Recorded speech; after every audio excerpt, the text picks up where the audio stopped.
Good evening, ladies and gentlemen, and welcome back to the LPL broadcast. Although both our games live from Shanghai are done, the show must still go on. We still have one more match to play. It's going to be Snake taking on EDG, and that will be coming to you guys live from Chongqing. Still on the desk with me is Raz as well as Clement. And before we break down this match, Clement, that was a great interview with Icon. Yeah, I actually got really nervous in that interview. Do you guys still need a Chinese-speaking analyst and translator here? He said enough. He's talked too much. Are you going to speak on behalf of Clement again?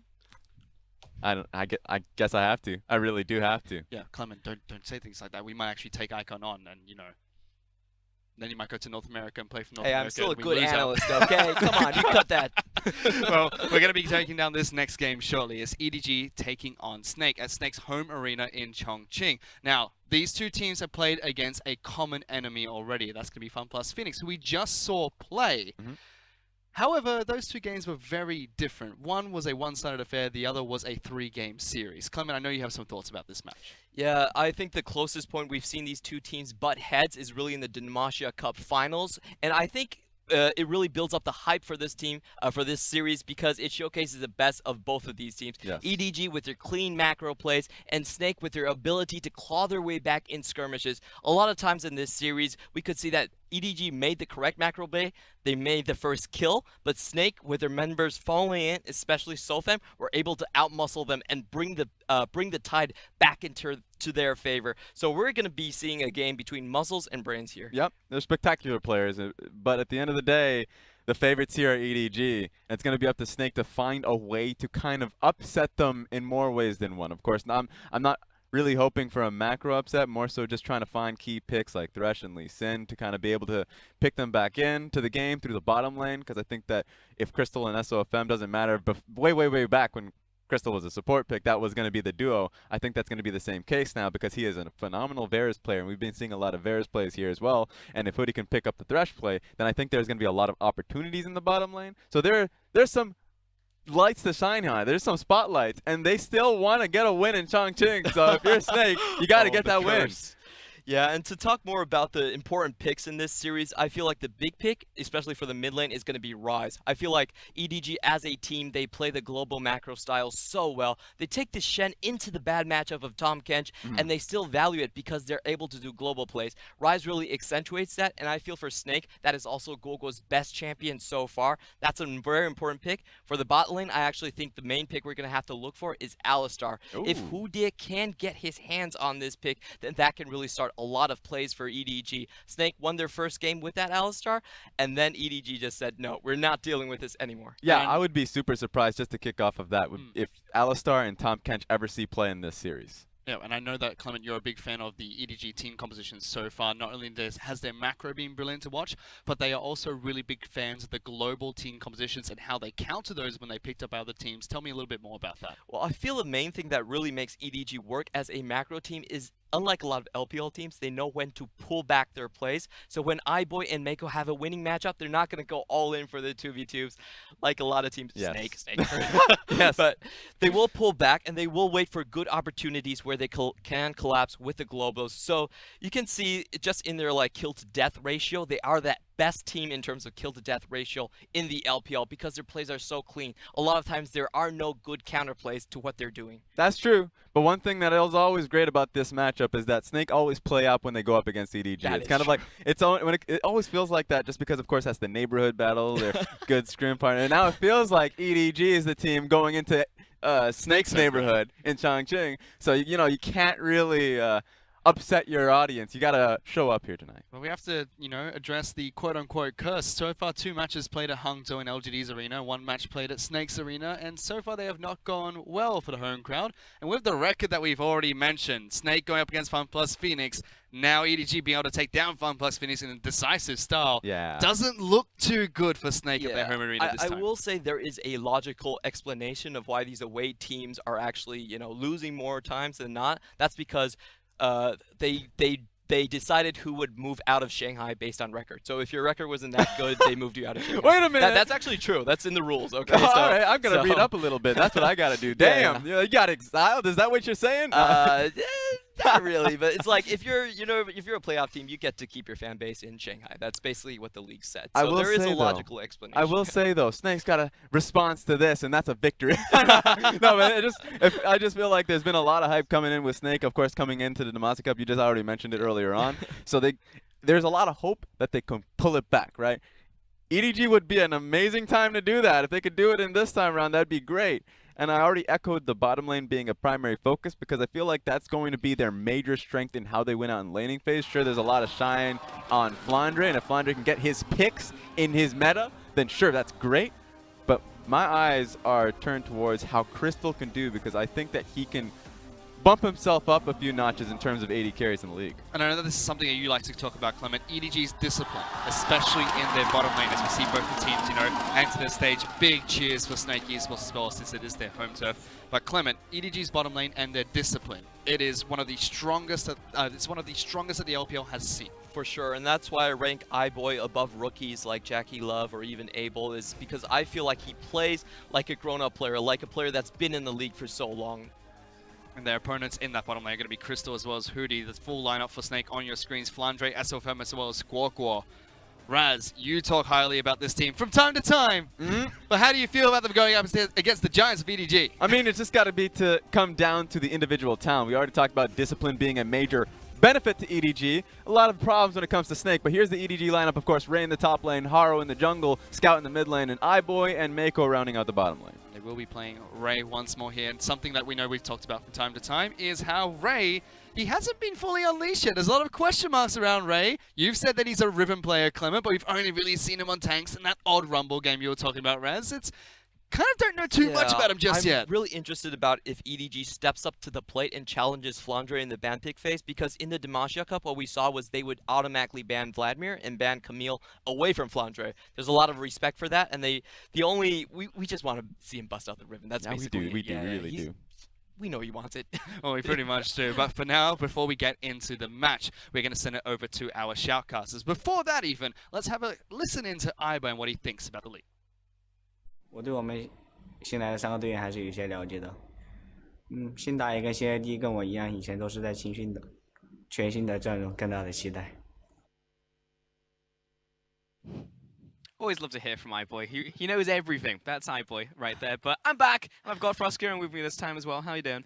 Pretty good. Excited. This is my second cast of 2018. We And finally with made me it. again. Oh, great. Thanks for reminding me. But we've changed positions now. We're actually at the caster desks. That feels pretty good. But got Snake going against EDG, and of course, you look at this matchup, and you would usually see like a 2-0 right now. But it feels like EDG, there's a good chance that they may even drop a game in a set. Yeah, I definitely echo the sentiment from the analysts on the analyst desk over there. But the idea is that EDG are still putting together these new pieces. iBoy just spoke about them in his SOT He right knows them there. very well. Exactly. And Haro and Ray, although we know that they have great potential and we see it spike occasionally, you still don't have that same consistency as you did formerly from Mouse and Clearlove. So it's about picking up that legacy. Yes, EDG are still a Goliath, but they're still kind of in their infant form right now before they can warm back up to, taking the torch and sitting on their throne. And on the opposite side, Snake, they're actually looking a little bit better. They played against FPX, and actually, to be fair, so did EDG in their first game. But they looked better. They looked significantly better, specifically in team fights. So hopefully, even though what Raz was saying, probably not going to see them outplay them on a macro level, but maybe on a micro level within the team fights, in those skirmishes, maybe Snake, that's how they win a game. And I want to get excited about Snake, but I also kind of have to hit the brakes because we haven't had the largest sample pool from Snake to really get a good vibe of them. Yeah, we saw them in the Demacia Cup finals. This is technically a rematch that did go 3-1 in favor to EDG. It was only a single game that Snake managed to grab there. But I'm just not ready to jump aboard like, oh, Snake they've improved in all of these elements and they're a brand new team and we can be excited about them. I'm still like, it's Snake. They're probably going to crash Snake, and burn. Yeah. But there's a chance that they don't, could come back. Yeah, but it's every single split now, and it just become a reoccurring theme. Yep. But I would like to see Snake do well, because they always have this potential. We were sat in that story meeting, and it was just like, actually, what is this team? Is this potential? Is it innovation? We end up settling on innovation because we look towards SOFM. You think of the team, and you definitely think of SOFM because of all the things that he tries to pull. We even saw a couple of games back that he was, again, trying to cut waves. He's sat in the jungle doing SOFM things. But this is a team who can innovate. They have the prodigies on the team, like Flandre. This guy can literally solo win games. We saw that on his Vladimir, so there is potential still there. Yeah, Snake are one of my favorite history stories. They're the woulda, coulda, shoulda of the LPL. I equate them a lot to Team Liquid or Curse because they used to always end up in the 4th place position. But the thing is in 2015, when all of these Korean superstars from Samsung White, Samsung Blue flooded into the LPL, this little unknown team that didn't pick up any big names flew under the radar and started taking names. They took down LGD, they took down EDG, they wiped through Starhorn Royal Club, and everyone's like, whoa, you know, where did these guys come from? Unfortunately, Snake didn't get to make their big international breakout and really make a reputation for themselves because they ran into teams like LGD or EDG in 2015, right before MSI or right before Worlds in terms of either regional qualifiers or playoffs. And then from then, their prodigies never really got off to the right start. We've tried mixing and matching the roster a couple times. Now we've got Guogo in the mid lane, which I do like over Zatai. He's definitely brought this new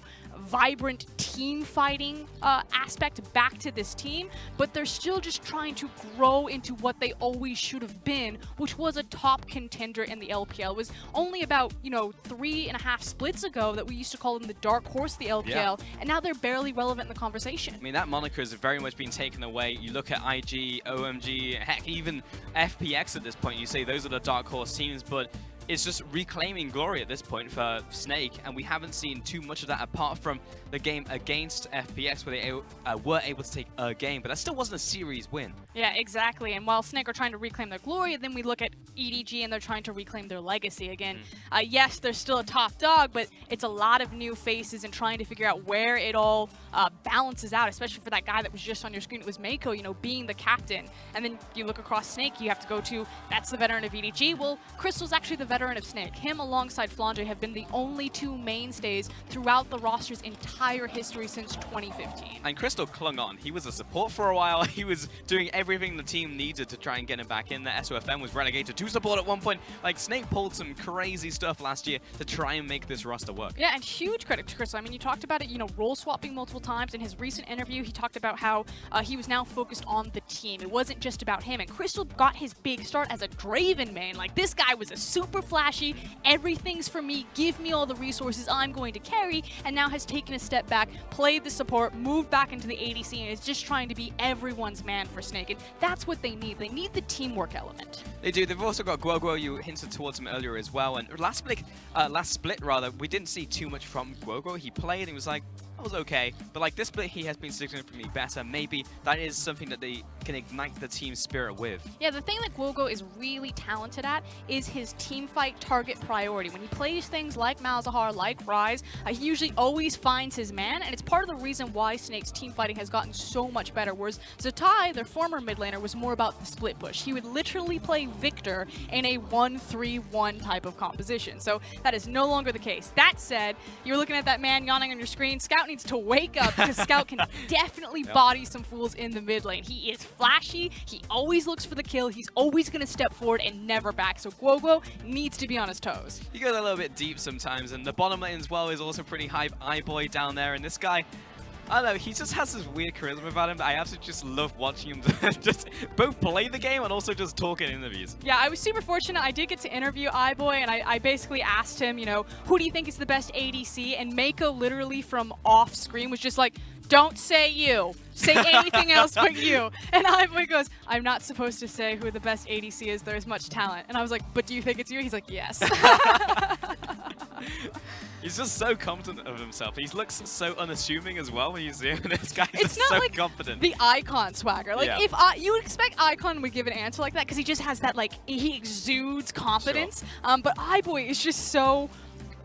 to me, if Deft was the alpaca, Yeah. iBoy's the goldfish. Right. He kind of looks like this cute, unassuming, like, little person, and then these big, bold Turns out to be statements a come out of his piranha, mouth. the teeth come out, it's Exactly. like, hello. Just takes the arm, blood in the water, he smells it.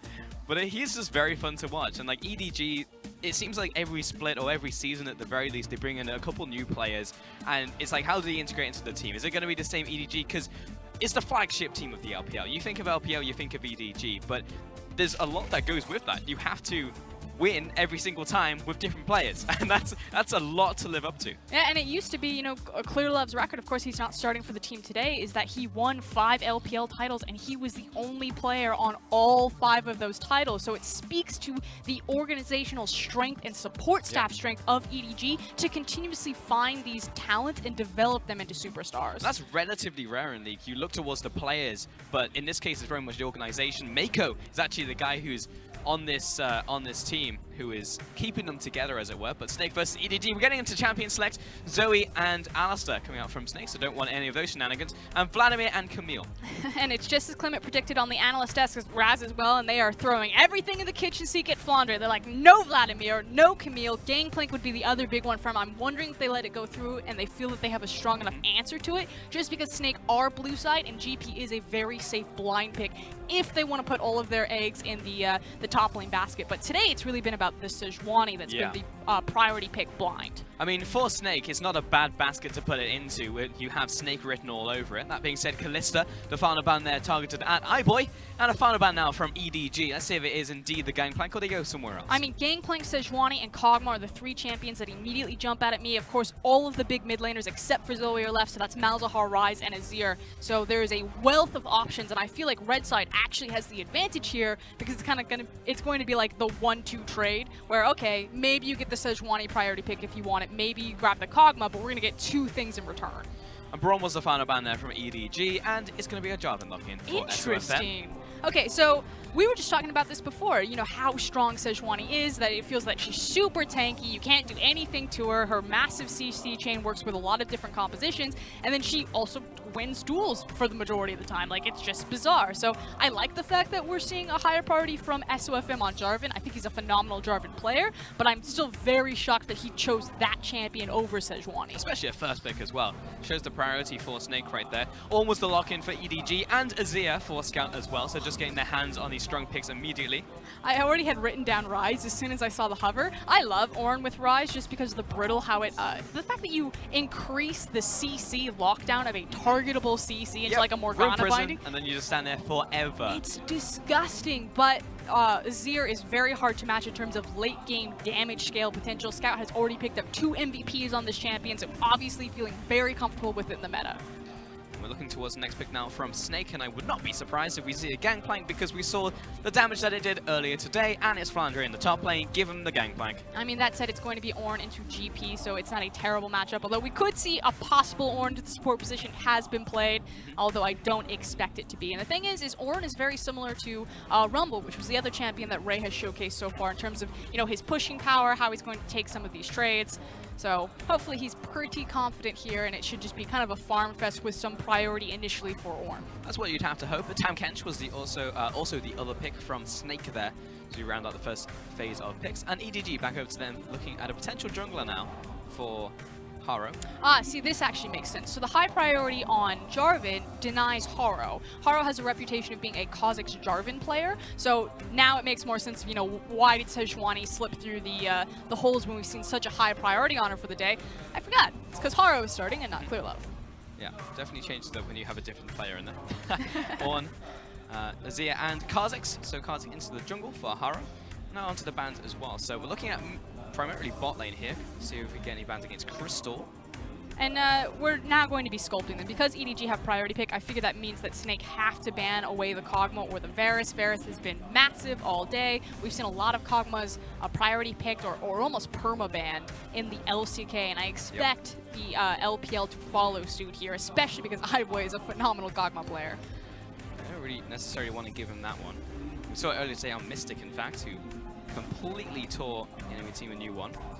Though he did end up losing the series, but the Kog'Maw was very good. If you watch any series of the LPL this week, please go back and watch BLG versus WE Game 3. It is a banger. You say banger a lot. You've become very Australian in your time down It's under. almost like I lived there for 2 years. Yeah. Bangers and mash. Oh, I love the Snake coach. Every time we see him, he's just furiously yelling. Yep. I don't know what he's saying, but I do enjoy watching him. When Pulse and I got to visit the Snake Gaming House, their house The poster story? Exactly, The poster story. the poster story. Their practice room is covered with posters that say we will not make the same mistake twice in like multiple languages. Including English as well, so we understood what it said, but it was fantastic. And it's everywhere. Everywhere. Literally everywhere. On the door, I'm sure on the bathroom. I didn't go to the bathroom. I have the stewards at the bathroom You as well. shut the stall and it's right there in your face. Okay, I know. Yeah. The only thing that would have made it better is it was just a picture of the coach at the same time.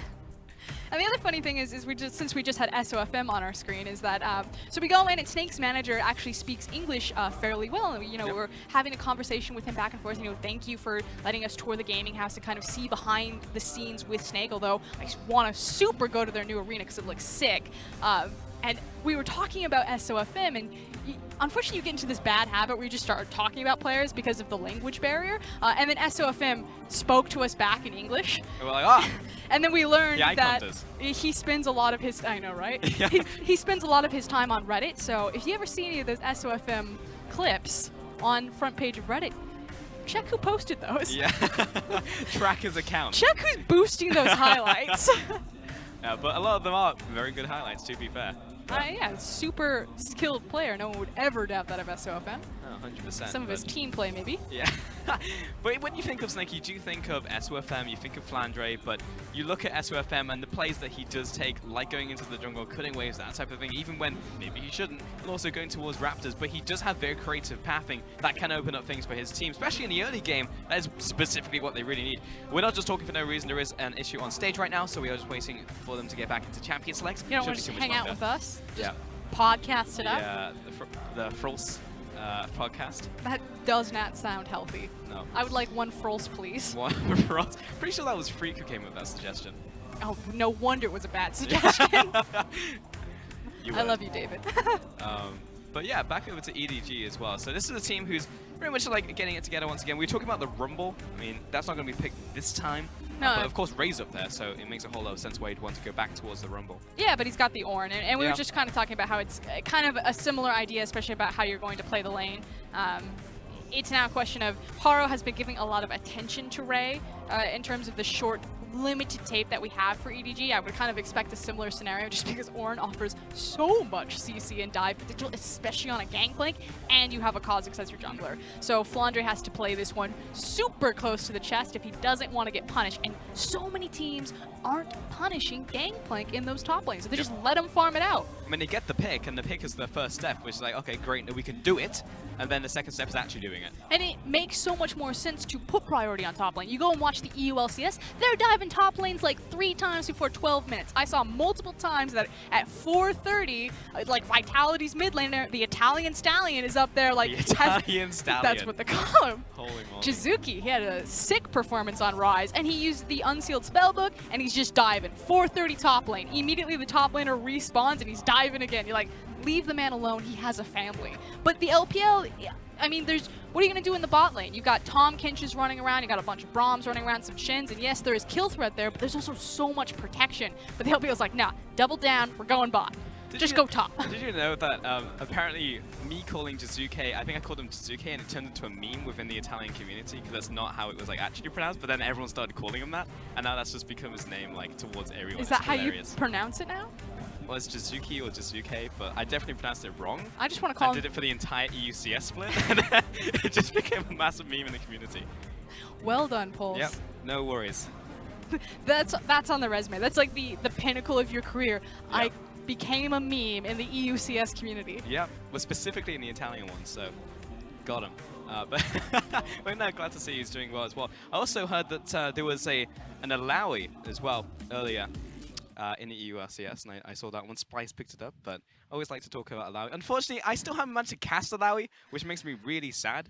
Because every time Alawi comes into the meta, even when Urgot was picked yesterday, I still didn't get to cast that one as well. I always miss it. It's literally the ships passing in the night. Like, this happens to Pulse all the time over the course of multiple years. I remember at All-Stars in Barcelona that Alawi was picked and hovered, and you didn't get to cast that game. Correct. I wasn't even on the analyst desk or anything. I didn't get to do it. But you just hear, like, the sad. distant call from backstage, like, no!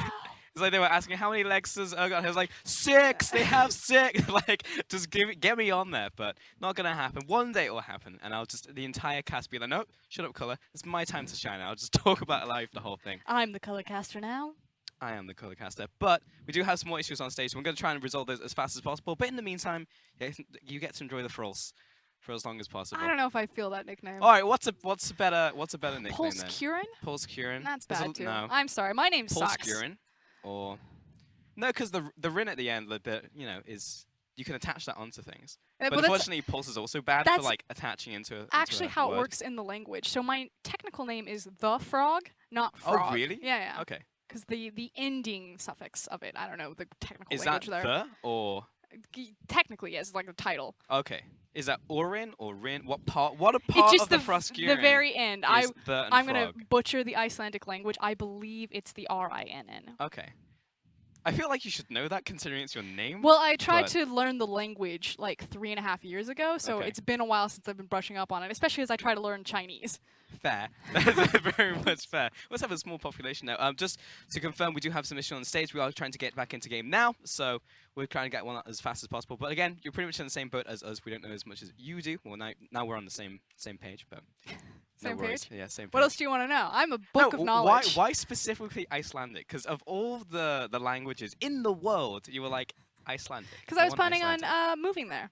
Iceland is one of the only countries in the world to recover from bankruptcy, and my partner at the time was studying the economics of the country, and so we were very interested in Iceland, and we were planning on moving there, but we needed to learn Icelandic. Fun fact, there's only like 300,000 people in the country, and only 500,000 people in the world know Who the language speak Icelandic. Icelandic. Yeah, I heard about that because I used to work with a guy who was Icelandic as well. And it's like, that's actually insane, the few people that actually speak the language. But Iceland is actually the warmer place compared to Greenland. Like Greenland is the cold one, and Iceland's the warmer one, right? Yep. And Yep.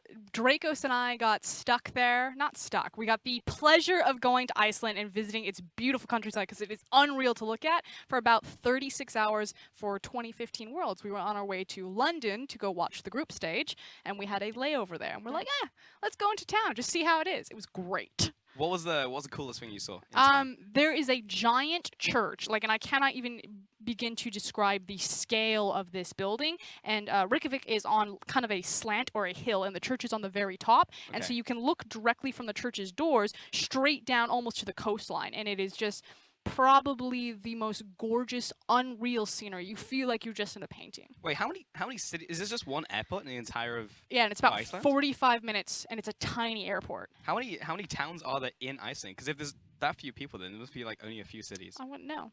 No? No. You're meant to be this fountain of knowledge. What? You just hit a roadblock. It's like, hang on, Frost. You're meant to know everything about I Iceland. can't even pronounce majority of it. I can pronounce bear, Bear. Björknin, Björknin? Björknin. Okay, well, apologies to all the Icelandic viewers out there. who All couldn't- 300,000 of you. I'm sure the entire population watches the LPL, of course. But so, what would you be called? Were you called something before Frostgear? Yeah. I was called Cranberry. Cranberry. Really? Yeah. Why cranberry? What? I I had like- no idea. This is me learning something now as well. I was like, cranberry? Really? Now all those people who knew me from because I began playing this game when Nidalee was released. Oh, thank God, we're back. There we go. Stop the story time. Let's get us back into League of Legends. Pump the brakes. Oh no, it's just the audience. Well, we get to see the audience too. Let's analyze some of these signs. What made me great though is when EDG took the stage and you hear that Snake has louder cheer, but then you look at the signs, and I don't know if the EDG fans were just like covering up the Snake fans. I'm glad that we can see the signs now, but there were a lot of EDG Maybe they just signs in camp that at the crowd. front. Look at them. They just got a hole. They've like staked it out. Even the person in the back. Well, it might be the same as our studio, where they just split them down the middle into groups of fans, but it looks like there are 3 sections there. They do tend to sit in the different sections. Vincent looking Okay. mighty fine Yeah, there. shout outs to Vincent, Chang Mao.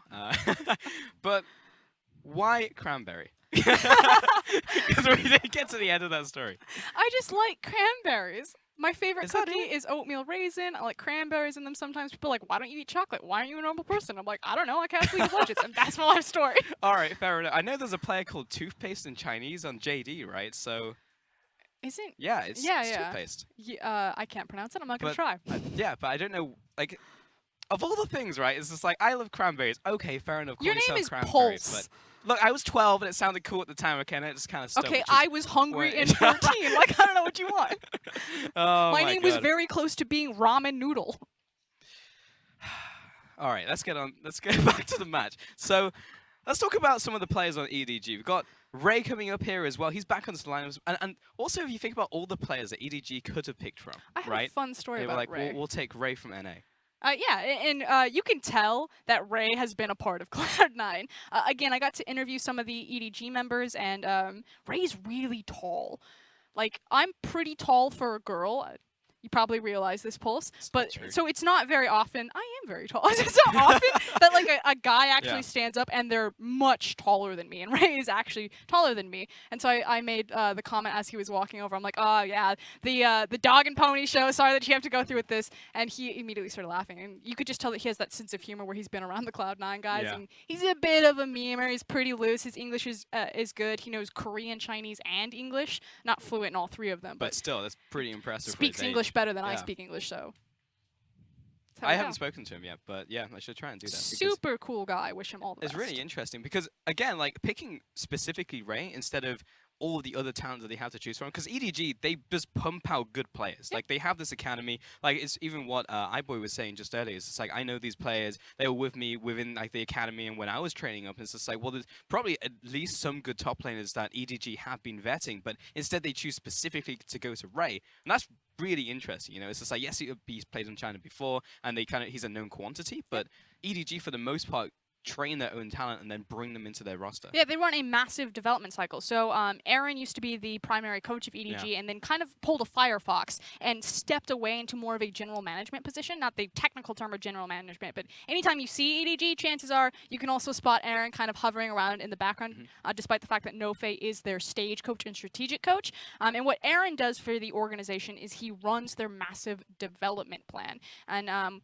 Pulse, we saw this when we went and visited EDG. We did. They were basically running a in-house tournament where they were just running 5v5s, and then that's where they find all of this incredible talent like Ray, like iBoy, and then bring them up. Yeah, it was actually insane to see. That house was crazy. It was just room after room after room of different games being played. But yeah, we're back into Champions League, and hopefully we will have no more issues moving forwards. But we do have Rumble actually being banned against EDG, so they still fear it. The fact that Ornn is a flex pick here. And Ray's like, how dare they? But that's really interesting because that means that there is a higher chance that Ornn does get flexed down into that support position, which I can't remember which team it was, but we did have a team run a 3 top laner composition, and Ornn did get slotted into support. That's true. Yeah, it was literally just 4 flex picks, and then bam, they all slotted into place. But I see what scrims have been showing. Yeah.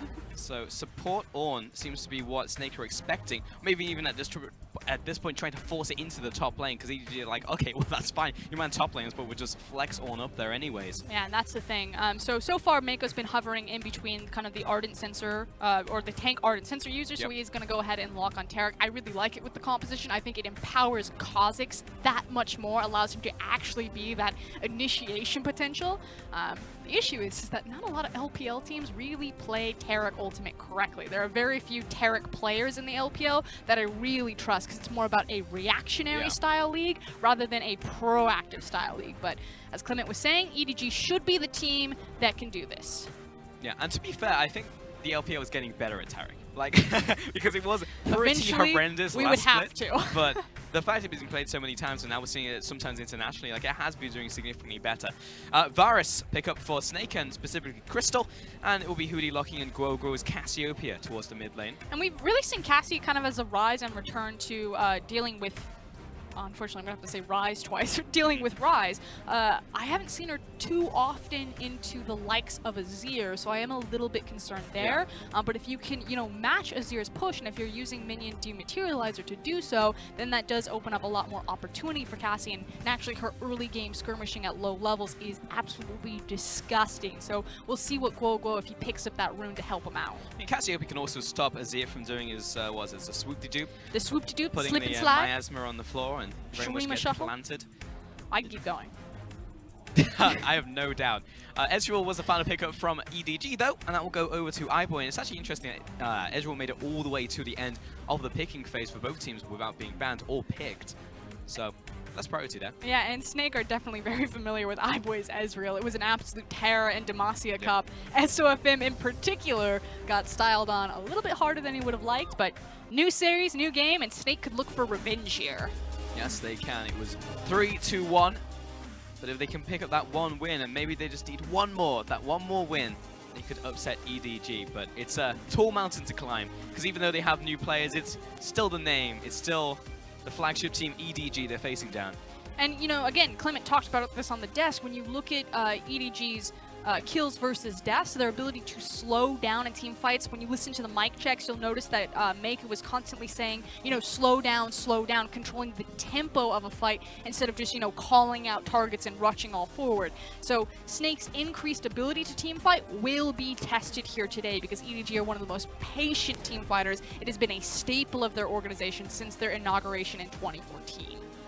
And we'll take one more look at these compositions. So the Tam Kench and the Braum, 2 tank supports in the bottom side. See it will be running as well, top side. Again, an on gangplank. Getting used to saying that one. We're seeing so many of those matchups today. So yeah, if we take a look or take a step back and just look at lane priority, I actually do want to start with the bottom lane because having the Varus there should give Crystal and Huddy the right foot or the right step to start their foot off. I don't know. They should have pushing power there with the Varus. We're going to ignore that. Yep. It's late. Start off on the right foot, But, I think was the one. But iBoy has this tendency where he will get to the lane first, so they'll prioritize him getting to the lane and not leashing his jungler. That crowd is insane. Yeah, I'm struggling to hear you right now for us. I'm going to give him a moment. Holy. They just keep going.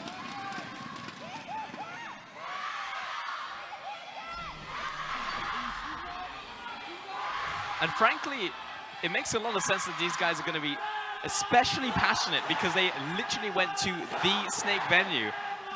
I actually do wonder how long they're going to go on for, though. That was crazy cool. Oh my god. That sounded huge. I know the Shanghai arena sits around 500 people, and that was crazy. I mean, the crowd just looked really dense over there. There seemed like a lot of people in a small space, and that was a lot. Up to like 1 minute and 5. So what I was commenting on before is that a lot of times when iBoy plays the Ezreal, he actually won't be responsible for leashing the jungle, although he is going to grab the leash for Haro this time around, and it's to allow iBoy and Mako to, of course, get control of the wave, get there ahead of time, and make sure that you can punish with Ezreal because you need to be on the back caster creeps to land those Mystic shots so he can have any sort of lane control. Because he's delayed, because he has to leash for Haro, and Snake actually got the superior push, Crystal and Hootie should have control of this bot lane for the majority of it. It's only going to be Tam Kench who takes a bit of damage here as Crystal was already on his side of the lane. And Haro's going to start on the bottom side, actually going towards the Grump as well before he moves towards the top side of the map. Do want to give mad respect, though, to iBoy. He's like, Relic Shield? Nah. And we've seen a couple of Ezreals running that. He instead goes for the Doran's pot start. So he actually really wanted to be aggressive and forward in this lane, whereas Crystal took the more traditional approach of the overheal and the Relic. So a very defensive style bot lane. Yeah, it's actually very rare you see an Ezreal not go for the Relic Shield anymore. We're seeing so many defensive builds. It's like, I'm just going to get out of laning phase, I'm going to farm up, I'm going to get my tier, and then I'm just going to kill people late game. Yeah, it's two different mentalities, really. Again, the idea is that because it's so cost-effective, you don't necessarily need to take it, even if you thought that you would lose the matchup, and now everyone's kind of taking it, especially for the extra gold that it siphons into your support player. But I, like Raz, really do prefer this type of start, as there's an early flash. Yeah, taking Scout's flash away. He's only got the exhaust now in that mid lane. And he's gone for Comet. He doesn't have the unsealed spellbook, so good luck. And that's actually kind of one of Scout's big problems. He should have known that Jorvin was on top side of map simply because Crystal and Hootie had the initial push bottom. So he knows that Tom Kench and Varus didn't have to help leash for Jorvin, so he started top side. It's also something that's pretty standard for Snake now. Flandre is constantly leashing SOFM for plays exactly like that to give him tempo advantage to open up immediate gank pathing at level 2 or 3. So Scout, bad read. Now he doesn't have his flash. He's going to have to be even more passive in this lane. Yeah, it does happen a lot as well. However, he just completely blasted Gorgo, so maybe just well, I mean, plays that point a bit moot. If you take a bad trade with your teeth, then... Then yes, that will happen. Is that phase rush on the side of Gorgo? I think it is on Cassiopeia. I almost don't want to trust the summoner spells or the keystone, because we've had some... had a little bit of issues getting them correct. Okay, so we'll wait till we see it to confirm. Top lane there. Ornn just playing against the gangplank. And Ornn pretty good early. But we'll see if they're actually able to get Haro into the top side and, you know, firmly punish Flandre. And they need to punish him early. A lot of the times when top laners will take Ignite because they'll have the unsealed spellbook so they don't get punished by not having teleport, they'll do it not only to have kill pressure, but also to dissuade people from diving them when they get pushed in. Ornn is actually a likely candidate for that. Naturally, GP is always going to be the dude who takes Klepto. So please just punish this. I feel like so many teams get put in kind of this exact situation and never do anything about it. Yeah. We saw a bit of that proactivity last set, but didn't turn into too much more than that. Haro trading up against SOFM in the jungle. Good hop out there, but Guoguo chasing him down. Needs to force the mid lane to try and react here, and Scout is able to do so, but now he's under attack and actually dodges back the other way and decides just to take it. Guoguo gets first blood. And that's a great start. It means that Cassiopeia is going to make a very clean back, be able to pick up her tier, and also probably get some extra, possibly vision to help her out. But I don't know what Haro was thinking. We've seen this multiple times from him, and now that he doesn't have a mid laner, he then tries to go and farm wolves. Yeah. Like, SOFM, of course he's going to invade you. He knows that you're low. He knows that you've burned your summoner spells. He's going to take everything in the kitchen sink from you, and Haro is frankly just wasting time. Yeah, he Meanwhile, can't even recall there because you got Guoguo pushing up, and apparently something happened bot lane. So let's not take a look at that and look at the jungle once again. But this is just Scout dying for Haro's sins. Yeah, pretty much. The fact that Haro thought that he could even invade there, he should have just placed some scouting vision and then made the decision. Forces his mid laner to go in to compensate for his aggressive behavior, and then kills Scout. Scout doesn't have any summoner spells, loses his wolf camp, and loses all of the wave that was crashing, because I don't even think he got into range of experience because he was being zoned off so hard. It's actually very interesting because Haro is somehow level 5 while SOFM is level 4, so it looks like he was leeching experience from somewhere. Maybe the mid lane, Maybe he did get close enough for it. But still, he's level 5, so in terms of experience, it's not going to hurt him too much, but in terms of his mid laner, that it is going to hurt Scout, because he was starting to wrestle back control in that mid lane. And then we also have to talk about the elephant in the room, which is the bot lane. That solo kill, and I think we're finally going to get a look at it. Okay, double stun catch into an immediate ignite. There's not much that Hootie could do. Tries to get the flash just to create distance. Yeah, that's how that was probably about to go. And there's another gank. Okay, well, gonna be a couple minutes until we can get that one for you. But Guoguo ganked in the mid lane and top lane now. Ray doing so much damage to Flandre. Has to flash over the wall. That was a great flash by Flandre though. However, Haro also on his way up to the top lane a little too late. Yeah, if he had flash, maybe he would go for that one. But he sees that instead, okay, their top laner is going to back. We have priority here. I can grab deep vision and possibly steal away this blue buff. So I do like that Haro is not taking a step back after kind of the previous faults of that initial gank, but it's taking 2 steps forward, especially because he has vision about where SOFM is. Okay, Crystal. So, yeah, I do have to wonder what happened topside, because it looked like Flandre must have gone down to get the ward there, but why would you walk that way? It's so aggressive. What happened there? I don't know what happened bot lane. I don't know what happened top lane. There's a lot of unanswered questions. It's a pretty loose game so far. It's going to is. be one of those Haro games. is invading, and Flandre's going to stop him. I guess I'll just take the crump now away from SOFM. Perfect. I'll take it. 80 gold. Bet that trinket would have been very helpful if you had placed it on the other side of the jungle entrance to see that GP coming. Yeah, I think loose is a great word for this game so far. They just got off an airplane, you know, shaking it off. A little bit of jitters. It's a 4-hour flight, I believe. Yeah, Snake are trying to, you know, tighten it up. They don't want to lose again on their home turf, especially not in front of that vocal crowd. Yeah, 100%. SOFM back on his Raptors. There's definitely SOFM territory. Scout wants to get some damage onto the jungle. Not going to happen, though. Perfect timing. Starting to get some of those up. We saw one burnt in the bottom lane, but for the rest of the map, they still have theirs. So we can actually talk about SOFM and his obsession with Raptors. And it was actually better in the previous meta, just because we have changed jungle catch-up EXP. We've weakened it, so you don't automatically kind of slingshot yourself back into the game. But the thing is SOFM was trained by the same guy that trained Levi, Tenakun, over in the GPL. And Tenakun has a background in Dota, and Dota has a mechanic that, unlike League of Legends, you can deny creeps and control EXP in the lane that way. And so the only mechanic that is close to that in League of Legends is actually the jungle camps. So there's a reason why both Levi and SOFM are really heavy on contesting Krugs, contesting Raptors, and trying to control the experience of the enemy jungler through denying their camps. It's very interesting. Also, when he plays on the red side as well, he very much likes to get control of the dragon area. and just say that this is his now. Ray aggressing once more onto Flandre, gets the knockup, barrel comes down, but Ray is actually very close to getting this kill right here. Flandre does have his ultimate, hasn't used it just yet. There's a stopwatch, but Ray's just waiting over there, slams into the wall. That's just a very easy kill for Ray. And no emotion, just stone cold killer there from Ray. Yeah. That was actually insane. I'm very surprised Flandre let that happen to himself. I mean, he doesn't have flash, he just kind of has to watch it. I mean, yes, but Flandre has made some very over-aggressive decisions, like moving around the backside, walking into walls, allowing Ray to exploit the matchup. Because even in the matchups we saw today in Eon versus GP, yes, Ornn is very good into the GP because you have the knockups, you can't orange out of them. You should never push too much up against Ornn because he will chase you down. That actually is a very key point, the fact that a lot of Ornn's CC is in displacements as opposed to hard CC, and Ornn just being one of the few things, like, he can't contest with that. I believe if you apply Brittle, I'll have to double check on this. If you apply Brittle, you actually increase the distance that a displacement affects you, or the length of which you are displaced, which is just bizarre. Like, that is just so overpowered. Yeah.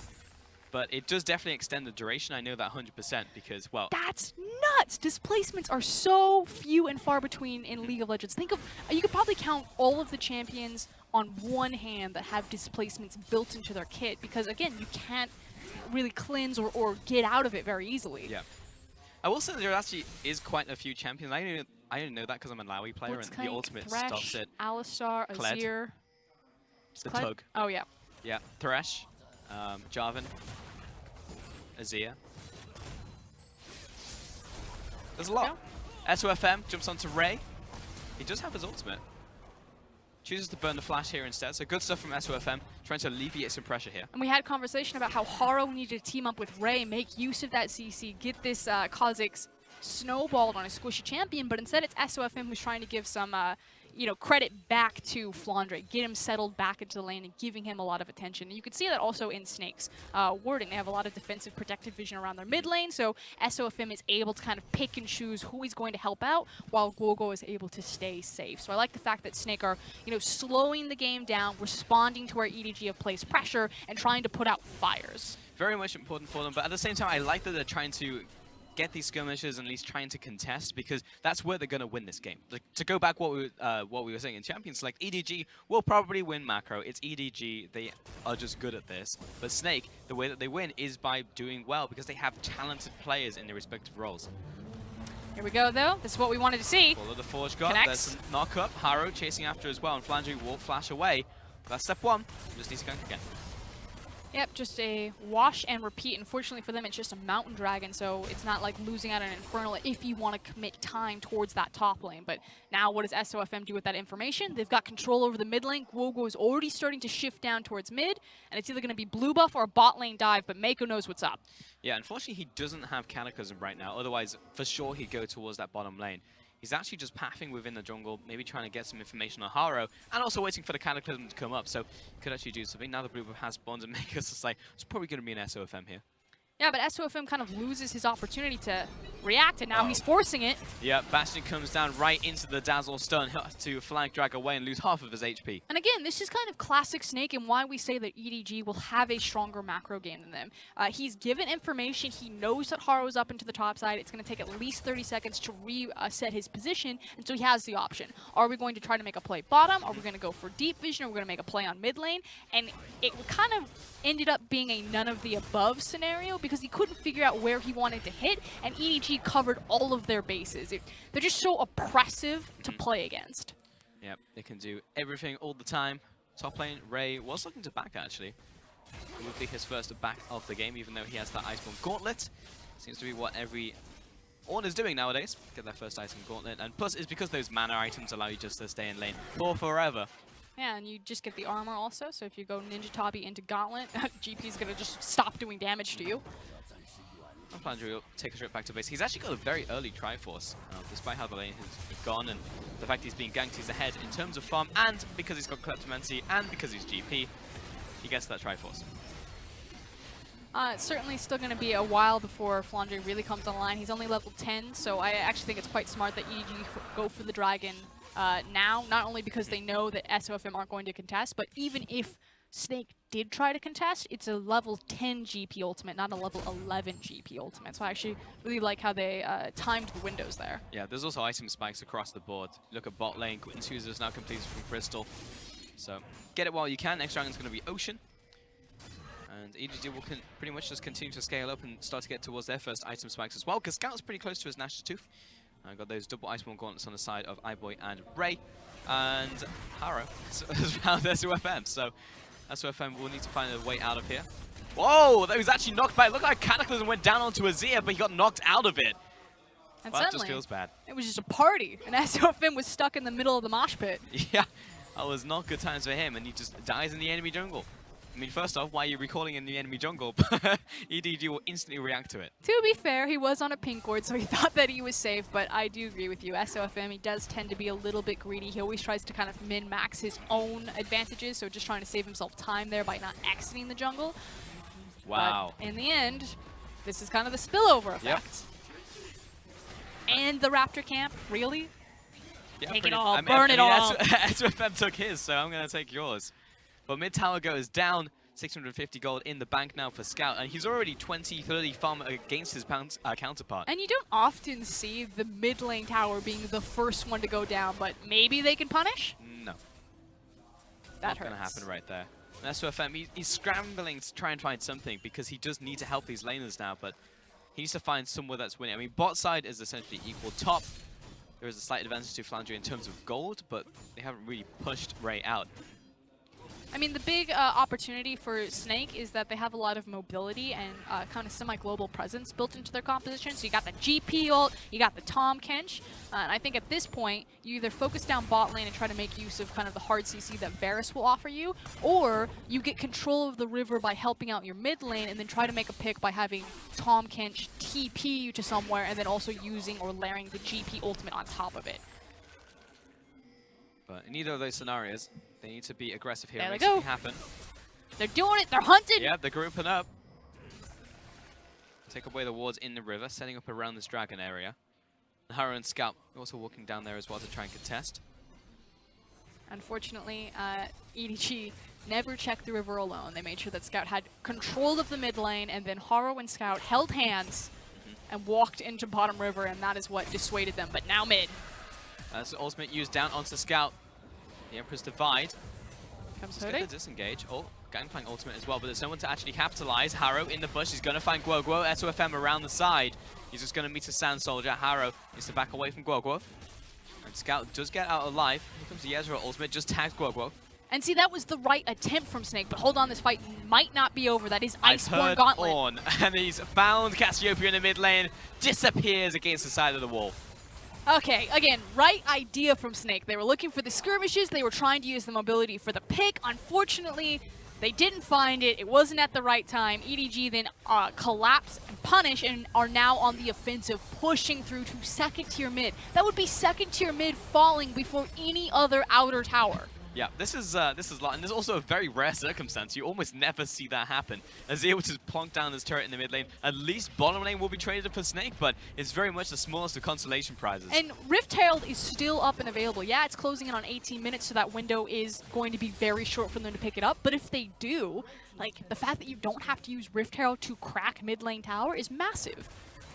And now they can move towards the area, pick up Herald, cracking out a turret, or even just crack the tower and then look towards another in the tower because you now have the mid lane tower down. So EDG are in a very powerful position. They're actually moving their bot lane towards the mid lane to try and pivot around this area. Yeah, I don't know if EDG are going to be able to get away with the Rift Herald. I think that it'll probably just time out simply because Snake know exactly what is happening, and now they're going to swap their duo, which just took the bottom tower towards the top side, or even possibly match iBoy and Mako in the mid lane.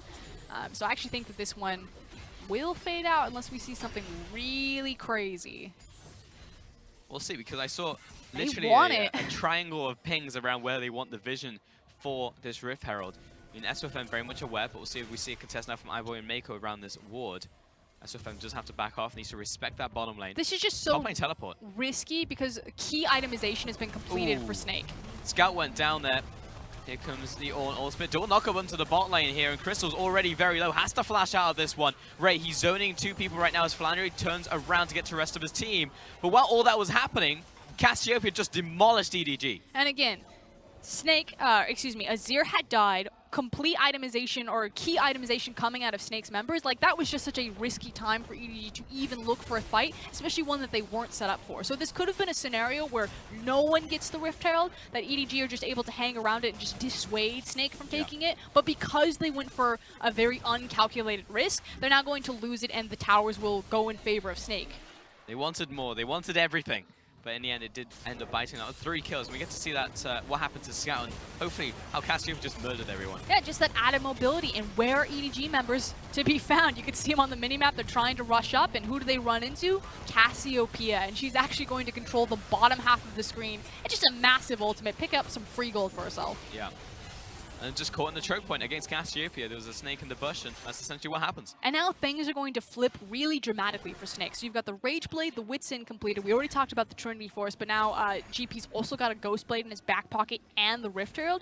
Snake are sitting fat, pretty, and happy right now with the Rift Herald. They have the swagger. They know that they can fight for this Ocean Drake. Azir's still trying to scale up. He's only got the Nashor's. He's only got the Void Staff. And they need so much more time to kind of set down, control vision, and lay down poke before EDG get really aggressive in these fights now that Snake have these new items. I mean, it's worth mentioning that we're 20 minutes into the game and Snake essentially have a 2,000-3,000 gold lead over EDG, which is in itself pretty impressive considering the 2 teams that we're watching here today. Yeah, and at any point, it will mean that this tower will fall. So what Snake are doing is they're basically playing the smoke game. They're going to flush EDG out, and they're making them choose. Either you guard the dragon, or you lose your mid lane. The Rift Herald's gone down. Might have been a little bit early for my taste, especially in tandem with that GP ultimate, but it's clear what Snake want. Could have maybe held on to it because right now they can't finish off the mid tower, but they can now position around the dragon area itself. Ray is poking away, just gaining ground on them, which appears to be the plan right now. Crystal just toss out an ultimate, it looked like, but did not connect. In comes the Ram. Not a lot of follow-up. No, from neither team actually. Though Ray is just trying to find someone at the front lines that he can maybe capture. But this is what cannot happen. Snake are starting to get whittled down by a lot of this poke from Azir, Kha'Zix, and Ezreal. Yeah, SOFM lost a lot of his HP, and that's kind of goes back to the problem that they popped the Herald so early. They couldn't just pincer EDG and put them in a bad lose-lose situation, and now EDG can just shoulder their way towards the dragon. Yeah, they're just being the more decisive team right now, which is what just cost Snake in this initial play setup. Like, Snake, you're actually strong right now. That shouldn't be the automatic case. Yep. They're good. They just need to play a little slower instead of getting antsy, because that's exactly what happened in EDG. The fact they were just able to walk over to the dragon and just take it when Snake initially had the priority. And it's seeing kind of that reset factor that, again, Clement was talking about on the desk really come to fruition. The fact that EDG slowed down the team fight, but hold on. SOFM, he's engaging. Great instant reaction from Mako there, but Scout is already dead. The rest of the team trying to disengage from this one, and Ray has to flash the wall. So good stuff by SOFM. Yeah, lose the tower, but Taric Ultimate absorbs so much of the damage, and no one but Scout goes down, which means that Snake cannot continue to siege. So again, EDG just pumping the brakes on any sort of play that Snake are trying to put together. I'll compliment them where credit is due. They managed to take the tower and also Scout, so there is a kill and a tower in the bank. And again, I feel like I've seen this one before in the same brush as well. And this time he didn't even have a pink ward. It's just not your friend, SOFM. Find a different bush. Literally go anywhere else. But you're absolutely right. EDG, like, they are very good at stemming the flow, essentially. Like, as soon as Snake do find an advantage, it's stopped instantly. It's not going to be another tower. It's not going to be a WE situation where they just lose all their mid lane towers and lose the game. Holding the line. Yeah. But EDG still, excuse me, not EDG, Snake still have so much control over the side lanes. Because EDG have lost their 2 outer towers, Snake can now play with, you know, building up big massive waves and trying to flush EDG out of key monster objective areas like the Baron, which is now in play. Also means that there's just a really nice farm lane for Flandre. Yeah, he actually gets the farm from the GP. He's already 2.5 items because that's what GPs do. So he will be approaching the third item quite shortly. Probably as soon as this fight breaks out, he should have 3 items.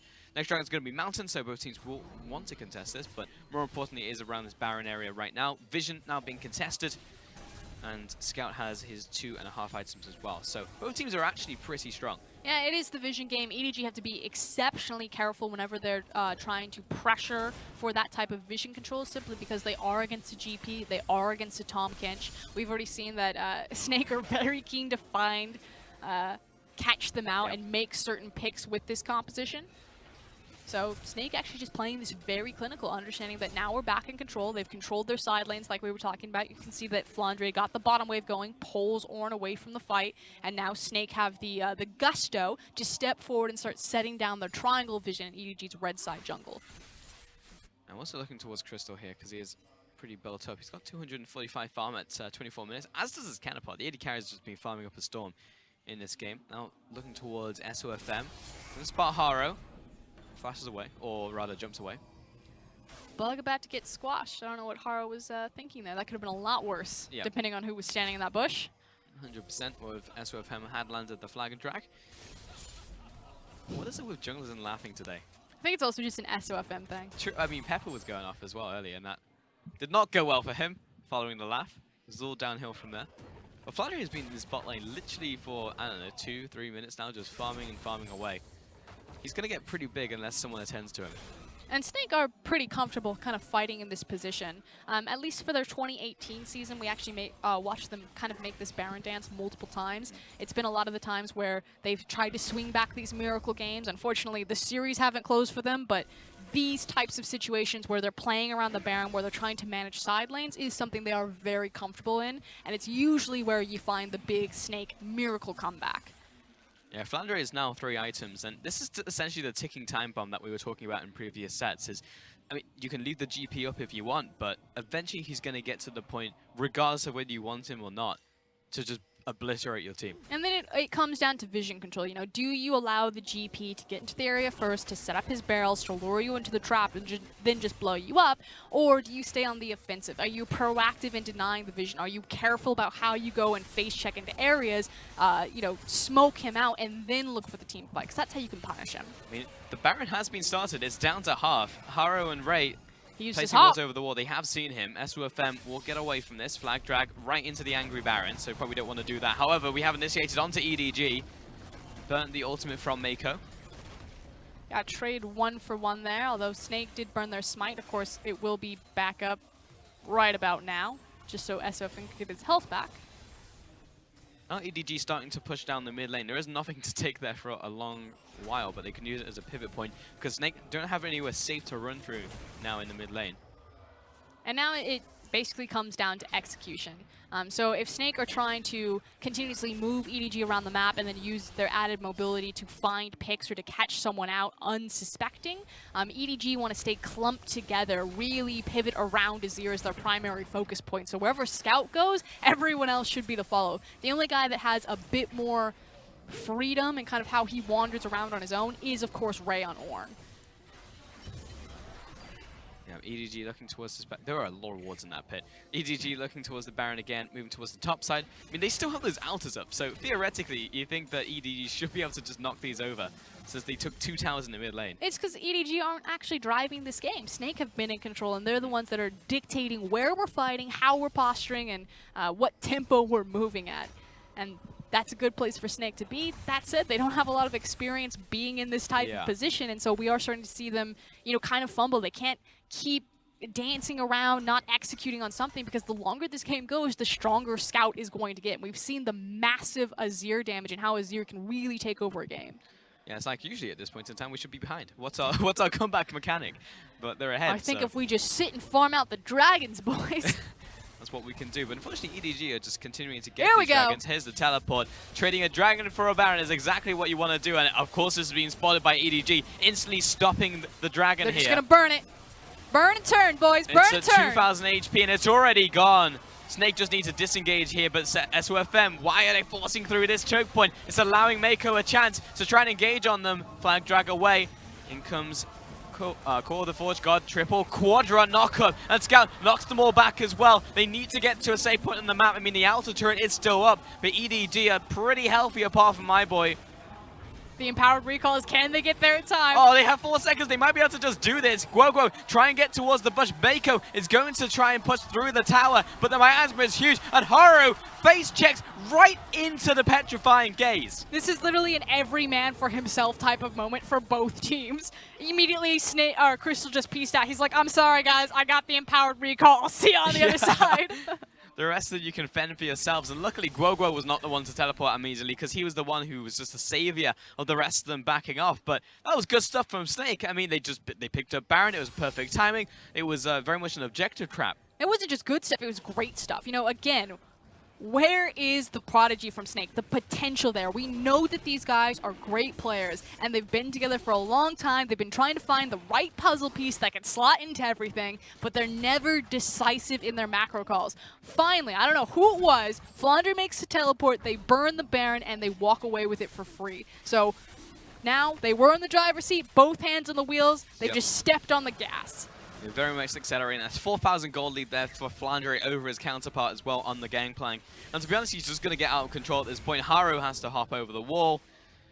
And it's just complete control now to Snake. And this is just pretty fantastic to see. This is Snake beating EDG and doing it in good fashion. And it's now going to be the Scout versus the World show. You know, Azir's damage cap is really the only one that can compete with the fact that Crystal now has 3 complete items, as well as the fact that Flandre is very big, about to complete his Infinity Edge as he's sitting on Crit Cloak and BF Sword. So Gangplank's going to hit like a truck, Varus is going to hit like a truck, and Scout has to stay alive. This is engaged underneath the tower. Good Emperor's Divide, but in comes the Edge ultimate as well. Guoguo is on the front lines. He does so much damage. Haru and Scout explode, and only now does Ray turn up to the fight, but the fight is pretty much already over. As I say, the Call of the Force God almost taking down SOFM. They're just running over EDG, and the gold lead is starting to spiral quickly out of control, closing in on 10k in favor of Snake. This is actually absurd. Snake are pushing it down the mid lane right now. They have the Barons up minion wave. Flandre is approaching the tower. It's going to do so much damage because of Trial by Fire. Hootie has now got Tower Echo, which is absolutely perfect for them because they get that little minion alive. And now they're just cracked over the mid lane inhibitor tower. Can they go the distance? So we're going to take a reset. We're going to spend all of this global gold that Snake has just accrued. They still have the outer tower up in the top lane, the bottom tower, as well as an open inhib in the middle. So Snake do have a wealth of options about how they want to attack the map. So we take another look at this dive. And this is just the confidence of Snake. I mean, that's probably the best Azir ult that you're going to get. Unfortunately, it just punches them all into this massive GP ultimate. He's hitting like a truck, and Snake just have this massive gold lead that is just boosting them in these skirmishes. Why do I have this feeling at the back of my head that this isn't a done deal, though? Why do I feel like that? Because Snake, they have almost the 10,000 gold lead. They had the Baron. It's an open middle inhibitor tower, but for some reason, I'm just like, there is a chance that this doesn't end. This was a very similar situation that EDG were put in their first game against Fun plus Phoenix. So we have seen them come back from situations worse than this. And we also have a lot of tape of Snake fumbling situations better than this. Yeah. But they are taking literally everything right now. This is an inner tower falling.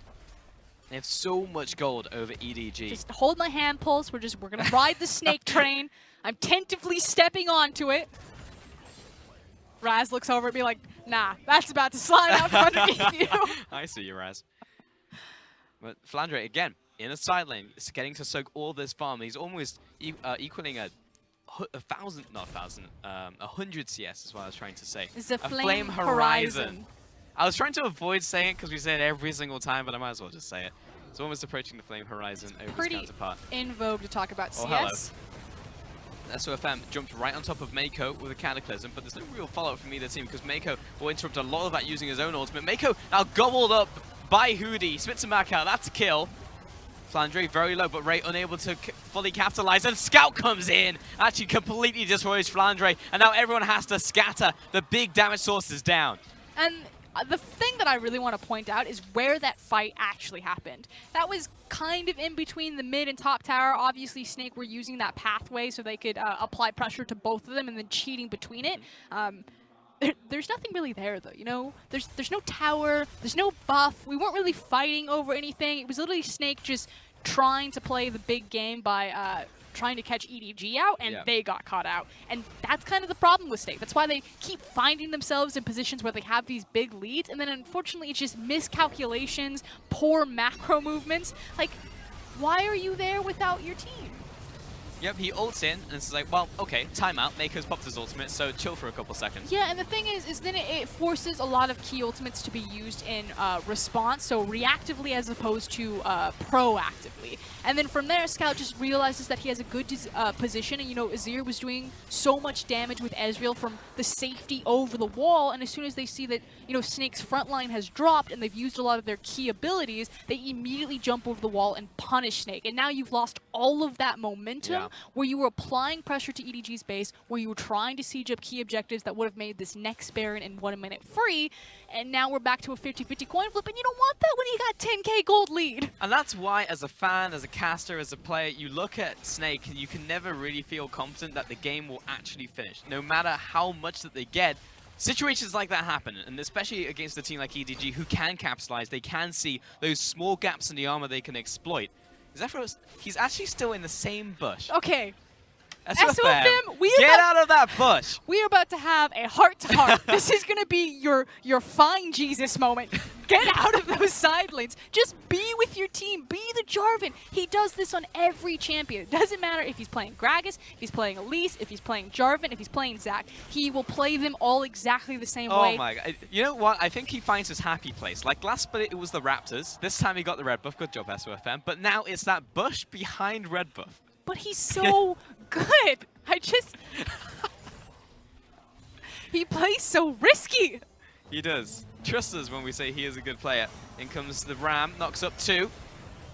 They were kind of stalling out on the front lines. The bruisers are very, very tanky, and the ultimate from Gangplank was a let's just back away. Timeout, ladies and gentlemen. Let's stop this. Who has position on mid lane? And Snake immediately tried to burn the Baron. I've seen this before. We have, but last time EDG were on the opposite side of the map. That's actually secured by Guoguo. Haru, he does have the ultimate down top. He's invulnerable for now. Flashes over the wall, but Scout will be falling momentarily. Mako trying to get out of this one, and with his dying breath, may save the rest of his team, halving the lineup. But that's the ultimate coming in there. It's Crystal and Hoodie taking the Abyssal Voice to chase down. Haru low.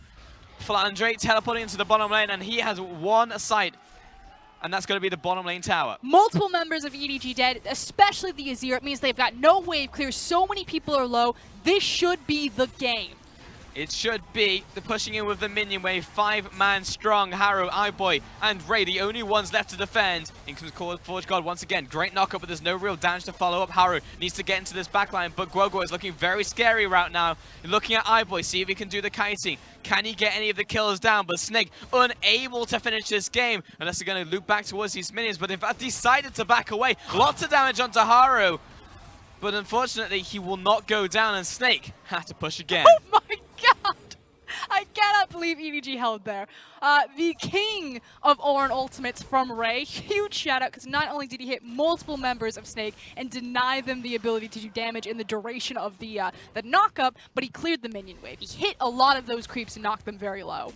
Yeah, and iBoy is also sniping the stragglers from the sidelines using the Mystic Shot, and that's pretty much it. EDG have managed to survive by the skin of their teeth. Now Elder Dragon is on the docket for both teams, and it just gives another chance for EDG to potentially come back. But I don't want it. Snake have played the team fight, the late lane phase into the early mid game so well. They were decisive. They pulled the trigger on Baron twice. They're now going to do it on the Elder. There's nothing EDG can do. They didn't get in time to wander and place down their vision. So this isn't EDG just being lazy on the ball. They know that this is happening, and now EDG are like the Spartans, like. This is where we hold the men, set up the shields. I agree. Like they've earned the win. They just need to take it. Like it's literally there for the taking. But EDG continuously able to hold through miracle plays from the mid lane, the top lane, through iBoy, from anywhere. It just keeps happening. I feel like I'm watching Hercules versus the Hydra right now. Like who's Hercules and who's the Hydra? Well, the snake is the Hydra. Oh come on. Well, okay, I wasn't thinking that symbolic, okay, but... Oh, with that simple. Your analogy was that simple. Yeah, fair enough. Flandre, full item build right now. Should be able to just one-shot the entire team, but he keeps stepping forwards and taking all this damage. Keeps happening. The Azir. I'm not touching you. I'm not touching you. It's like that older sibling that just has the hand held out. The long limbs. Good knock up there, but who will complete the Flanking Dragon? Oh no, Guoguo turns around, misses the Petrifying Gaze. We've got the Celestial ult come down from Taric.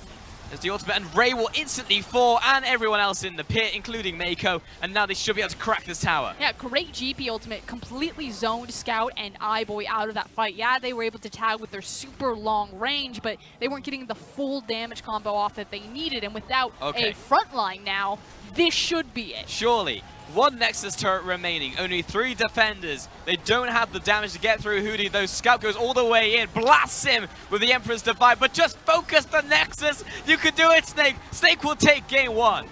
We did it! It's not the series, but it is a game.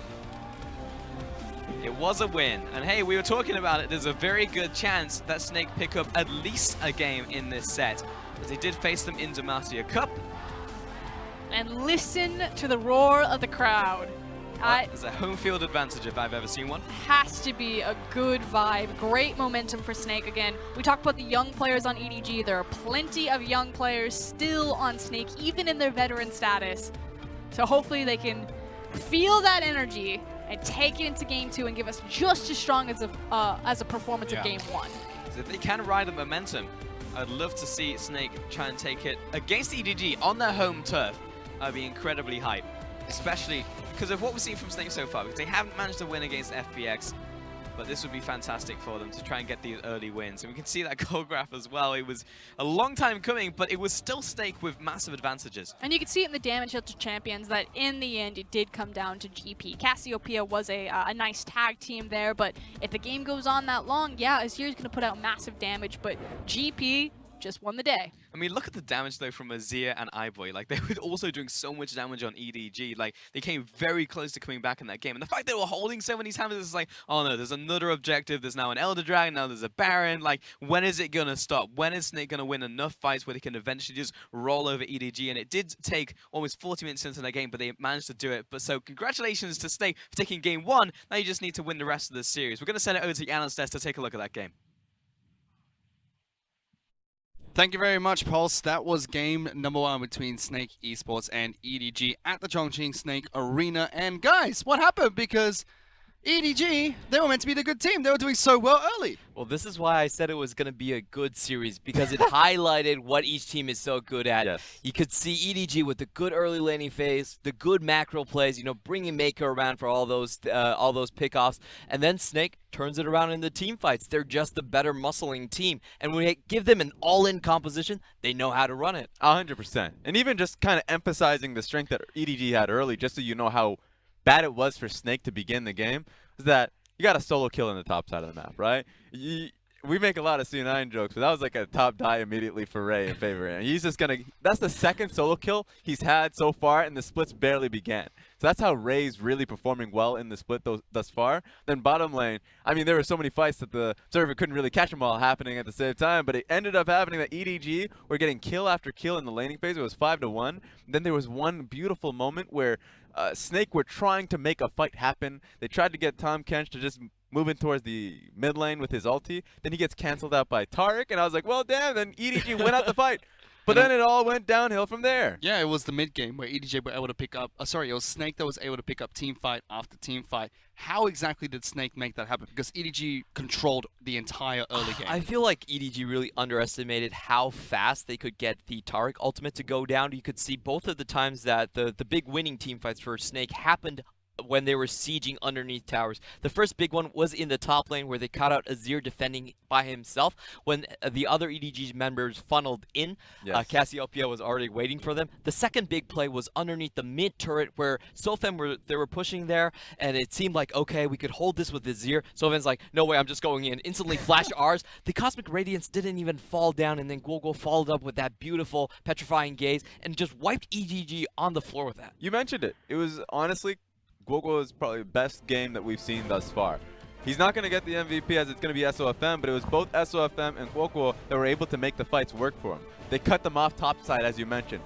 Mid lane was a big deal. Miasma was such a pain in Mako's side because, sure, you have ulti coming down. You're invincible for how long? Miasma just stops all these fights from coming onto you. Just kind of makes it so, well, what are you going to be able to pick off him? You're getting slowed. You can't really use any dashes at that point forward. And then Snake just pile on towards you. If I'm EDG's coach, I blame this loss on Killua. Because Killua showed that What? they could run Tarek into this enemy composition. you Not go. Killua. Sorry, FBX's support. Okay. Oh, okay. man, I'm wrong. I got you. FBX first picked their Tarek because they knew that Snake was an all-in composition.